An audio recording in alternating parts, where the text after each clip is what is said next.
26 जनवरी 15 अगस्त हमारे देश का एक गौरवशाली दिन है। आप गणतंत्र दिवस को आपने इस तरीके से पूरे विश्व में उसका प्रचार प्रसार होता है, लोग देखते हैं, उस दिन हमारे यहाँ झांकियाँ निकलती हैं। हमारे देश के लिए बहुत इंपॉर्टेंट है, ऐतिहासिक दिन है, हमारा कॉन्स्टिट्यूशन लागू हुआ था उस दिन। उस दिन भी अगर आपने ये कह के कि लठ ले लो और डंडे ले लो और तलवारें ले लो, आप एसएचओ नरेला एसएचओ के ऊपर भी आप तलवारें भाज रहे थे, वहाँ पे भारत का तिरंगा जो है उठा के फेंक दिया जाता है, लेकिन इसके बावजूद आप मानते नहीं हैं कि आपके इस जो किसान आंदोलन आप चला रहे हैं, उस किसान आंदोलन में बहुत सारे खुरापाती तत्व हैं। ये बात शुरू से हम लोग कहते आए, कोई इस बात को मानने के लिए तैयार नहीं था। जब 26 जनवरी को ये हुआ कि भारत का तिरंगा फेंका, जब हम लोगों ने कहा, तब उन्होंने कहा कि नहीं, ये किसान नहीं थे, ये खुरापाती तत्व थे। भैया यही बात तो हम लोग बार बार कह रहे थे। किसान कौन होगा जो अपने आप तलवारें लेके आएगा, लठ लेके आएगा, गोजियां लाठी लेके आएगा? कल भी आप यही कह रहे हैं, आप लोगों को मार काट रहे हैं, लोगों के हाथ काट रहे हैं। एक तो एसएचओ साहब, उनका हाथ काट दिया था जिसको आईसीयू में भर्ती किया गया था। कल भी इन्होंने यही कहा। बीजेपी के कार्यकर्ता, मैं कह रही हूँ, बीजेपी का कार्यकर्ता हो, कांग्रेस का हो, आम आदमी पार्टी का, किसी के भी कार्यकर्ताओं के ऊपर आप तलवार क्यों भाजेंगे? आप किसान हैं, आपको किसान बिल से समस्या है, आप सरकार आपको 10-10 बार 12-12 बार बुलाती है बात करने के लिए, आप अपनी बात पे अड़े हुए हैं।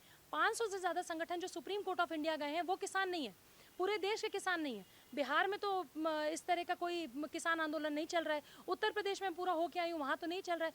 क्यों ऐसा है कि शाहीन बाग हो, चाहे सीए का प्रोटेस्ट हो, चाहे जेएनयू हो, चाहे किसान आंदोलन हो, देश के सारे बड़े प्रोटेस्ट जो एंटी नेशनल प्रोटेस्ट है वो दिल्ली बॉर्डरों पर क्यों चलते हैं? इसमें दिल्ली सरकार की भी जांच होनी चाहिए, इसमें अरविंद केजरीवाल साहब की भी जांच होनी चाहिए कि भैया आप शाहीन बाग भी बिठा देते हैं। आप ट्रंप साहब आते हैं तो आपके प्रदेश में जरा आप यही काम यूपी में करके दिखाइए, ऐसे लठ बजेंगे और आपको मार के भगा दिया जाएगा वहाँ से। आपको कोई भी ऐसा काम नहीं करने दिया। आप किसानों को बदनाम कर रहे हैं, खुद को बार बार कह के किसान नेता, किसान, आप किसान हैं ही नहीं। किसान के पास देखो ना इतना समय है, ना किसान के पास इतना खाली पैसा है कि वो 8-8 महीने सड़कों बैठेगा, 8-8 महीने सड़कों बैठेगा, अपना परिवार कैसे चलाएगा, घर कैसे चलाएगा? सवाल ये भी है, बार बार एक बात बोलते हैं राकेश टिकैत, जो कि कल भी बोली कि बक्कल उतार दे जाएंगे। इसका मतलब क्या है और ये क्यों बोलते हैं? देखिए, वो धमकी का जो लहजा है राकेश टिकैत का, वो 2022 के चुनाव पे पूरा केंद्रित है। मैं तो बार बार आपको ये कहती हूँ, ये एक मंच, क्योंकि अगर आप इनकी हिस्ट्री देखेंगे पिछले 40 साल 50 साल की, तो जो इन्होंने करोड़ों रुपए कमाए हैं वो कौन सी गवर्नमेंट में कमाए हैं? ये गवर्नमेंट जब से आई ये कमा ही नहीं पा रहे हैं। ना एक भी पेट्रोल पंप इनको मिले, ना इनको बड़ी बड़ी कंपनियां मिली, ना इनको बड़ा बिजनेस मिला। तो इनके व्यापार में 2014 के बाद लगातार एक घटत हो रही है, बढ़ोतरी नहीं हो रही है। तो जो घटोतरी हो रही है, बढ़ोतरी नहीं हो रही है, उसका भी इनको अंदर से एक गुस्सा है, क्योंकि 2014 के बाद जो इनके मंसूबे हैं वो धीरे धीरे सबके सामने आ रहे हैं। ये कहना कि हम बक्कल उतार देंगे, लठ ले आओ, तलवारें ले आओ। कल भी किसी न्यूज़ चैनल पे मैं देख रही थी कि जिसमें इन्होंने ये कहा कि हम धरना भी देंगे, हम लड़ेंगे भी, हम विद्रोह भी करेंगे। तो अगर आप विद्रोह करेंगे तो देश की पुलिस ने, हमारी सेंट्रल गवर्नमेंट ने, हमारे होम मिनिस्टर ने, हमारी होम मिनिस्ट्री ने चूड़ियाँ नहीं पहन रखी हैं। आप अगर बक्कल उतारेंगे तो पुलिस भी आपके बक्कल अब उतारने के लिए तैयार हुई है, क्योंकि दिल्ली की जनता बहुत परेशान हो गई। अगर आपको गाजियाबाद जाना है, इंदिरापुरम जाना है, तो आपको पूरा घूम के जाना पड़ता है। आपको जो रास्ता आधे घंटे में आप सफ़र करते थे वो रास्ता आप 2.5 घंटे में सफ़र करते हैं। आप दिल्ली की जनता को सोचेंगे नहीं, आप सिर्फ अपना सोचेंगे।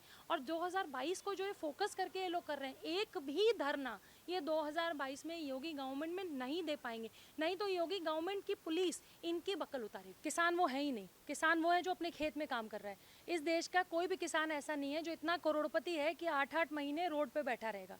किसान वो है जो 2 टाइम का अपना चूल्हा जलाने के लिए, अपना घर चलाने के लिए, इस देश का अन्नदाता वो नहीं कर सकता जो राकेश टिकैत और उनका गैंग कह रहा है। हम राकेश टिकैत को राकेश डकैत भी कहते हैं कि वो व्यक्ति जो बहुत पैसे वाला है, जिसका पेट्रोल पंप है, जिसका बिजनेस है, किसानों को बरगला के, भड़का के, आप 8-8 महीने तक ये कह के कि सरकार आपकी ज़मीनें ले लेगी। मैंने राकेश टिकैत से एक चैनल पे ये बात पूछी कि एक भी लिस्ट मुझे ऐसी दिखा दीजिए, किसानों की एक ऐसी लिस्ट दे दीजिए जिनकी ज़मीनें सरकार ने हड़पी हो या जिनकी ज़मीनों पे सरकार ने कब्जा कर लिया हो। एक भी लिस्ट नहीं है, एक भी नाम नहीं, लेकिन आपको पूरा ये बरगलाना है।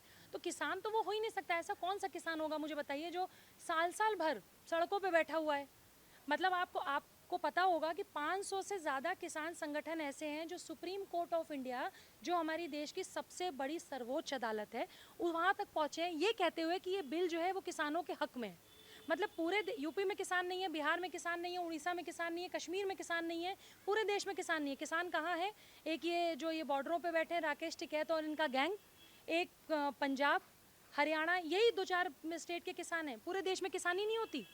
ये वो जिस राकेश टिकैत को उत्तर प्रदेश में लोगों ने वोट नहीं दिया, चुनाव हार गए, आप अपने आप को इतना बड़ा किसान नेता मानते हैं, आप 2 बार चुनाव लड़े, दोनों बार आप हार गए, बुरी तरीके से हार गए, फिर आप खुद को किसान नेता भी बोलते हैं, लेकिन आप बंगाल के चुनाव में भी जाते हैं। जरा मुझे बताइए कि जो किसान अपने खेतों में फसल उगा रहा है, जो धान उगा रहा है, जो गेहूं चावल का व्यापार कर रहा है, जो अपना काम कर रहा है, उसको बंगाल के चुनाव से क्या लेना देना?